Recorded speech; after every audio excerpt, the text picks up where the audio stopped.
बात पते की लाख टके की बात पते की। नमस्कार किसान साथियों, जय हिंद।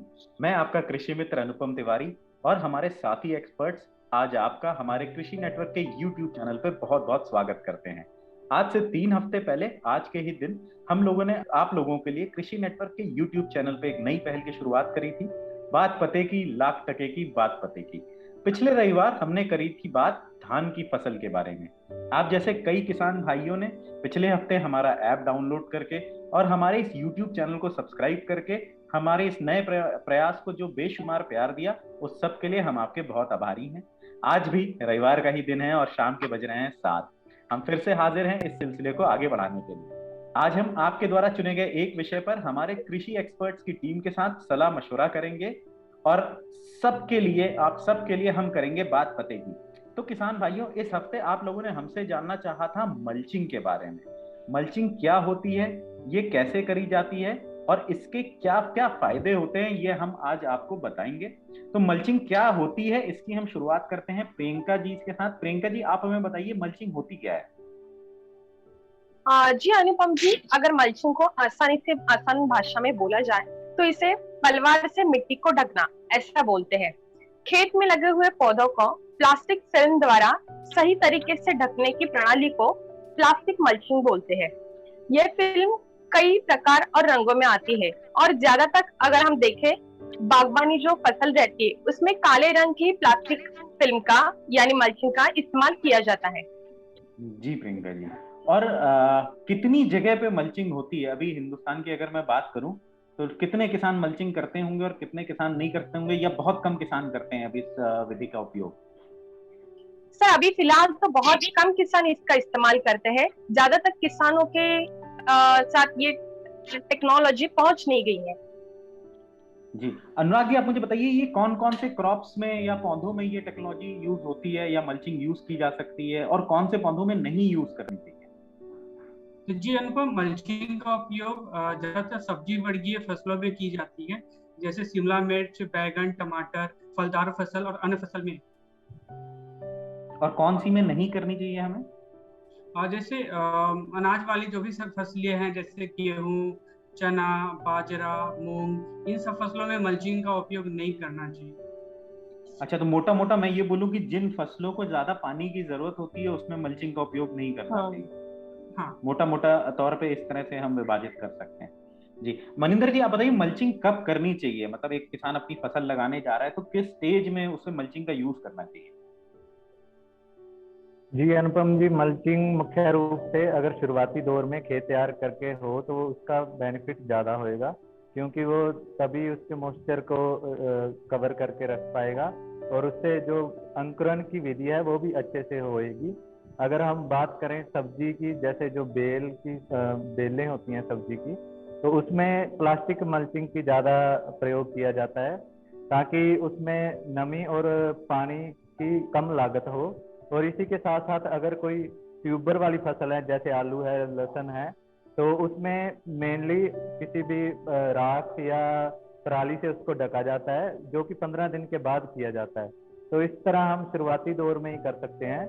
तो अगर किसी किसी फसल में हम जो पिछली फसल के अवशेष हैं उसको भी मल्चिंग के रूप में प्रयोग कर सकते हैं। अगर कोई किसान गेहूं का बिजाई करता है तो वो धान की पराली को जैसे हैप्पी सीडर से बिजाई करते हैं, तो उसको हैप्पी सीडर जो बीज है वो उसी हैप्पी सीडर जो है वो गेहूं की बिजाई धान की पराली में ही कर देगा और धान की पराली जो है वो मल्चिंग के रूप में प्रयोग की जाएगी। तो इस तरह से अलग अलग विधि है जिसका हम प्रयोग करके मल्चिंग से फायदा ले सकते हैं। जी तो पराली जनरली हर साल का एक हमारे यहाँ एक और टॉपिक ये होता है कि पराली जलाई जाती है, उससे प्रदूषण होता है। तो अगर मल्चिंग में पराली यूज हो तो एक पराली का भी काफी अच्छा यूज हो रहा है किसानों के लिए। जी हाँ अनुपम जी, उससे वो अवशेष जलाने नहीं पड़ेंगे और अब मल्चिंग करके खाद और पानी की लागत को कम कर सकते हैं और जो गेहूं की फसल है उससे ज्यादा उत्पादन ले सकते हैं। जी मनिंदर जी। गगन जी, आप मुझे बताइए कि फायदे क्या हैं मल्चिंग के, किसान को क्यों मल्चिंग करनी चाहिए। जी अनुपम जी, जैसे कि सभी ने शेयर किया पैनलिस्ट ने। ऐसे बहुत से फायदे हैं मल्चिंग करने के। सबसे पहले बात करें तो जो बीजों का अंकुरण होता है वो अच्छे से होता है और जल्दी होता है, जहाँ पे मल्चिंग नहीं होती उसके तुलना में। और दूसरा क्या है कि हम मिट्टी को ढक देते हैं तो खरपतवार उग नहीं सकते उस मिट्टी से जहाँ पे ढका हुआ होगा। और जैसे मैंने पहले बताया, नमी को बनाए रखता है तो सिंचाई की हमें कम जरूरत पड़ेगी। और कीटों का हमला भी कम होता है, रोग भी कम लगते हैं।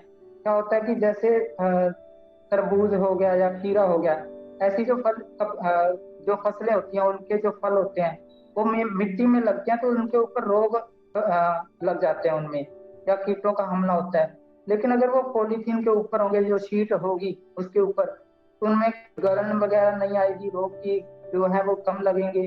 और दूसरा है कि मिट्टी का कटाव कम होगा।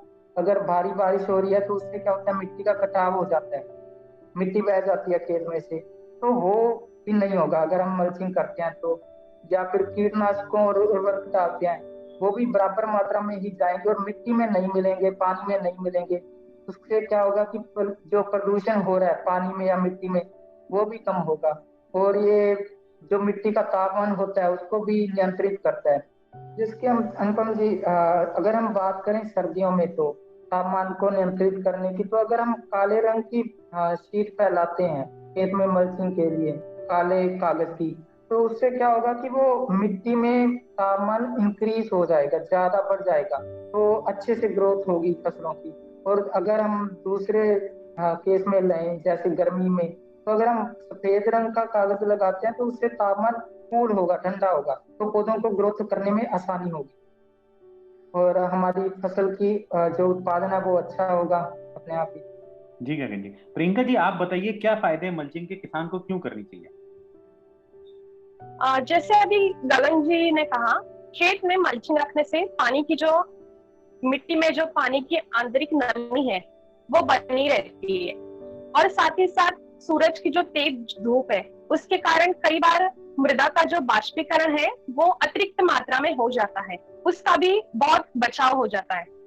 कई बार ऐसा होता है कि हम मिट्टी में जो बीज डालते हैं वो ज्यादा बारिश के कारण मिट्टी से ऊपर आ जाता है और चिड़िया चूहे उन्हें खा जाते हैं। लेकिन अगर हम मल्चिंग उसके ऊपर बिछाते हैं तो उसका संरक्षण भी अच्छी तरीके से हो पाता है।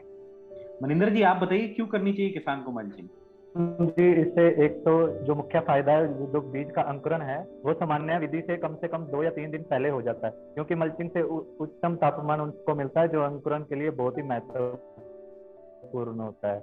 उसके बाद अगर हम खरपतवार की बात करें तो वह भी, खरपतवार को कम जगह मिलने के कारण तो वह आसानी से ग्रो नहीं कर पाते या आसानी से फैलते नहीं है, तो जिससे उन पर नियंत्रण रहता है। और इसके बाद अगर हम उर्वरक की बात करें तो उर्वरक भी हम सारी जमीन में देने की बजाय टू द पॉइंट सिर्फ पौधे को ही दिया जाता है इस विधि में, तो उससे भी उर्वरक की जो लागत है वह भी कम होती है और किसान का खर्चा बचता है। जी अनुराग जी आप बताइए, क्यों जरूरी है मल्चिंग, और वो हमारे जो पौधे हैं उनको कीड़ों से या रोगों से कैसे बचाती है? मल्चिंग का उपयोग से सबसे पहले तो जो हमारे छोटे छोटे कीट हैं जैसे चींटी एंड दीमक कीट वगैरह, इस तरह के जो कीट हैं जो पौधे को नुकसान करते हैं, उनके जड़ को नुकसान करते हैं, तो इससे बचाव होता है। कभी कभी क्या होता है कि मतलब हमारे खेत में बहुत सारे खरपतवार उग जाते हैं, तो खरपतवार के वजह से बहुत सारे कीट का प्रकोप हो जाता है। तो मल्चिंग के प्रयोग से क्या होता है कि वो कीट मीन्स हमारे खेतों में आते नहीं है, और इससे हमारे पौधे मीन्स सुरक्षित रहते हैं और किसी भी तरह का रोग का प्रकोप नहीं होता, न उनके पत्तों पे न उनके जड़ में। जी अनुराग। प्रियंका जी अब मेरा सवाल आपसे है, मल्चिंग मुझे लगता है जो हमारे किसान यूज नहीं करते हैं उसका एक जो मुख्य कारण है वो ये हो सकता है कि एक तो उन्हें पता नहीं है, तो वो जानकारी उन्हें इस वीडियो के माध्यम से मिल जाएगी।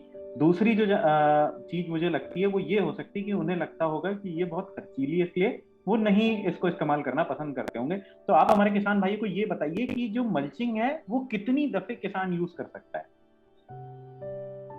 जो मल्चिंग है वो कितनी दफे आप इस्तेमाल कर सकते हैं, ये पूरी तरीके से आप किस क्वालिटी का मल्चिंग लेते हो इसके ऊपर निर्भर है। अगर आप अच्छी क्वालिटी का यानी कि ISI मार्क वाला और 25 से 30 माइक्रोन वाला मल्चिंग खरीदते हो तो उससे आप आसानी से 2 दफा तो इस्तेमाल कर ही सकते हो। मनिंदर जी, मैं आपसे ये जानना चाहता हूँ कि किस तरह की क्वालिटी किसान को चूज करनी चाहिए जब वो खरीदारी करने के लिए जाता है मल्चिंग की, और उन्हें किन बातों का ध्यान रखना चाहिए? जी अनुपम जी, जैसा अभी प्रियंका जी ने बताया, सबसे तो पहले हमें उसकी जो मोटाई है या उसकी क्वालिटी है वो इतनी रखनी चाहिए ताकि वो कम से कम एक सीजन तो चले ही चले। क्योंकि अगर एक सीजन से पहले ही वो खराब हो जाएगी तो वो सारा बीज में बदलनी पड़ेगी, जो बिल्कुल भी पॉसिबल नहीं है। और इसके अलावा हमें उसकी मोटाई का ध्यान रखना चाहिए और साथ साथ चौड़ाई का भी, ताकि वो पूरी तरह से जो हमने खेत में बेड तैयार किए हैं या खेलियां तैयार की हैं उस पर पूरी तरह वो कवर हो जाए। उसके बाद हमें इसके रंग का भी ध्यान रखना चाहिए, ताकि जो ज़्यादा गहरा रंग है वो उसमें जो टेम्परेचर है शीट के नीचे वो ज़्यादा रहेगा। तो उस हिसाब से अगर हम सर्दी में ज़्यादा टेम्परेचर रखना चाहेंगे तो गहरे रंग की शीट इस्तेमाल करनी चाहिए।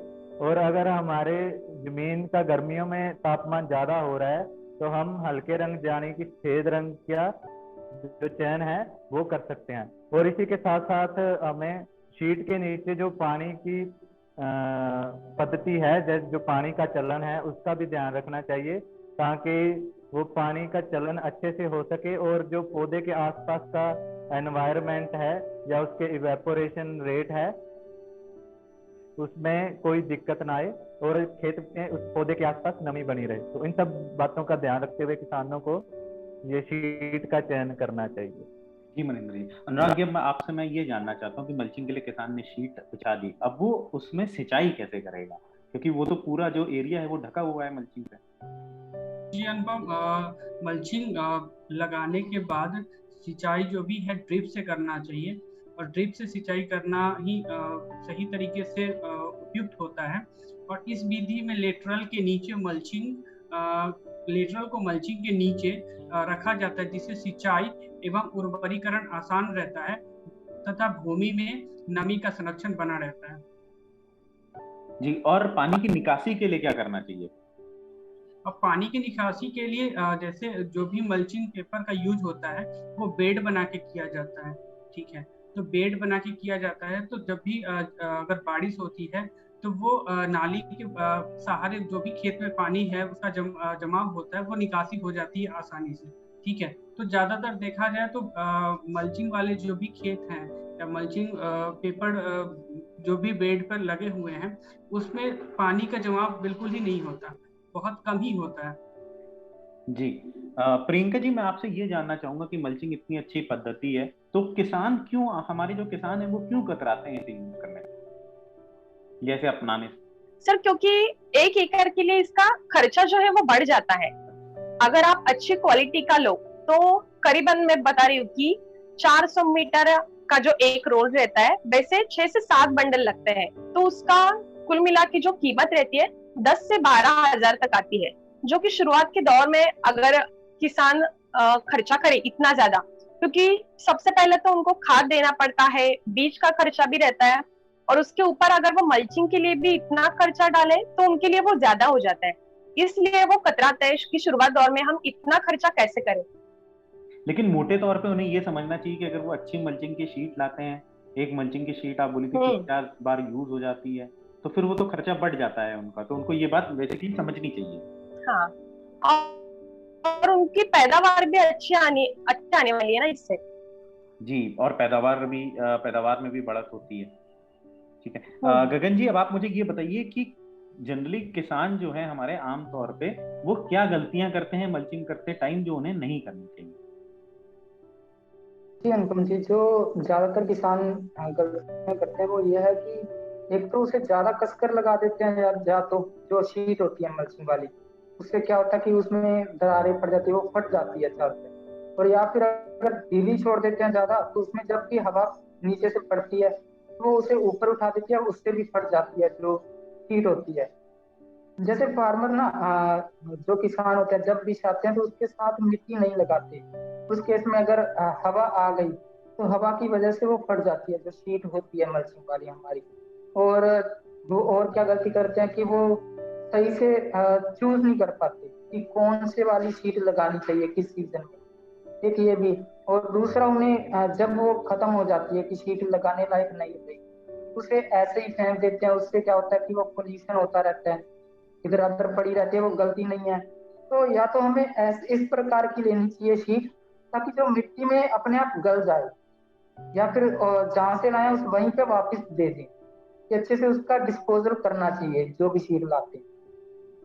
जी अनुराग जी, अब आज का आखिरी प्रश्न मेरा आपसे रहेगा। लगभग सिमिलर ही सवाल है जैसा मैंने गगन जी से किया था, कि एक तो मल्चिंग कैसे करनी चाहिए उन्हें, और क्या अवॉइड करना चाहिए जिससे उनका नुकसान कम हो।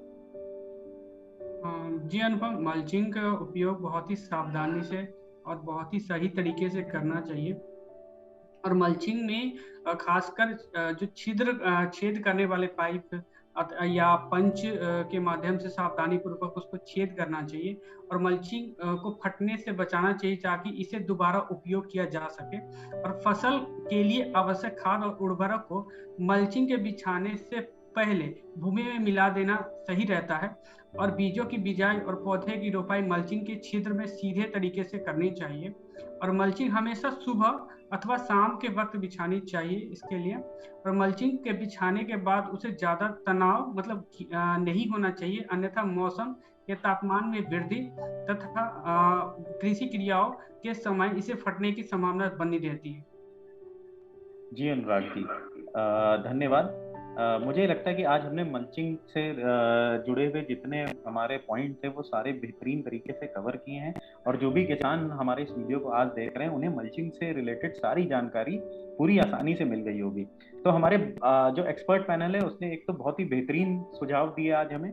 मैं आप सबका हमारे साथ जुड़ने के लिए धन्यवाद देता हूँ, और अपने किसान भाइयों से एक बार फिर आग्रह करता हूँ कि ये वीडियो ज़्यादा से ज़्यादा शेयर करें और लाइक करें, ताकि हमारे जो अन्य किसान भाई हैं वो भी उनको भी मल्चिंग की जो विशेषताएं हैं वो पता चल जाए और वो मल्चिंग अपनाना चालू कर दें। अगले हफ्ते हमारी मुलाकात होगी एक नए टॉपिक के साथ, जो आप हमें इस वीडियो में कमेंट्स के माध्यम से बताएंगे।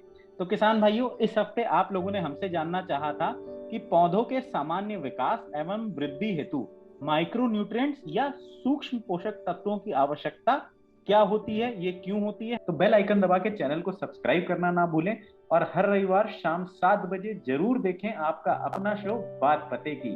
धन्यवाद।